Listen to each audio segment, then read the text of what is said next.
Once upon a time, a long time ago, my friend Sarah and our dog Roo arrived in South Tucson, Arizona on Christmas Eve with big red backpack, some jeans stuffed with clothes, a guitar, the black valise with the typewriter, and 3 ounces of garlic.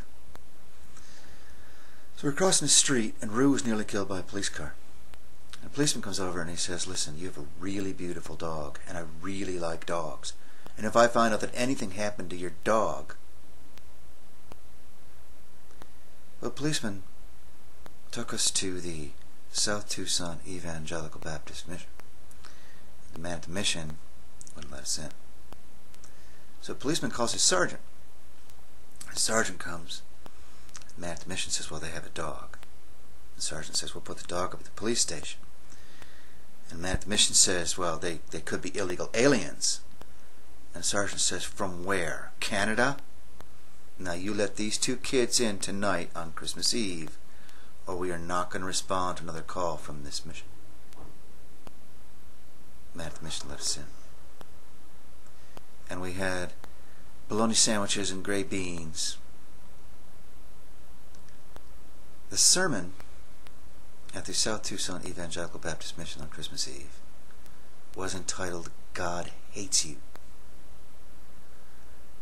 The man who wouldn't let us in addressed his congregation of 35 degenerate winos, Sarah and myself, by saying, "God hates you."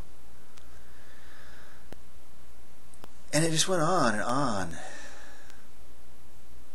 Who you love, and how you love, and how much you value that love. How it's God's love that will save you from the flaming pit of hell. The next day, Christmas Day, we walked across town to the Salvation Army mission. And now Sarah and I were alone with 100 degenerate winos. And I went back to the park to get my book, The Narrow Road to the Deep North, in the footnoted Penguin edition. And I left Sarah there with 100 degenerate winos to get my book. And when I came back, Sarah was sitting on the ground painting watercolors. And she looked so beautiful. And there was an old man with his head in her lap. And as I walked up, the old man was saying, "How about you let me suck your pussy for Christmas?" And I said loud enough so everybody could hear, "Mister, you better stand up right now, or I swear to God, I'm going to kick you to death where you lay."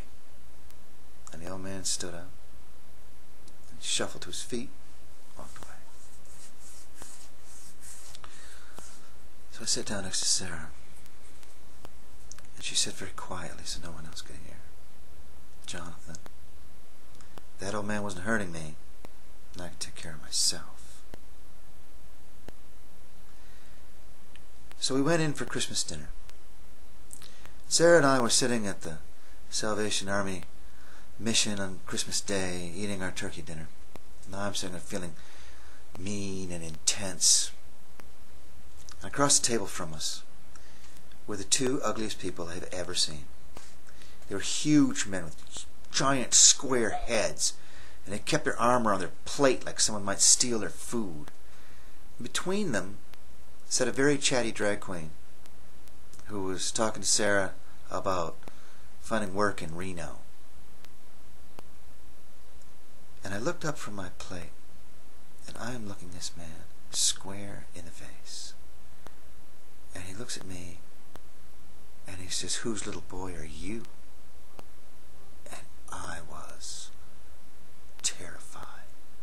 I was burned alive. And for a moment, I didn't know. And I looked down at my plate. And then the 3 of them caused a big ruckus and ran out of the place. And when they were gone, Sarah turned to me and she said, "Jonathan, thanks for standing up for me.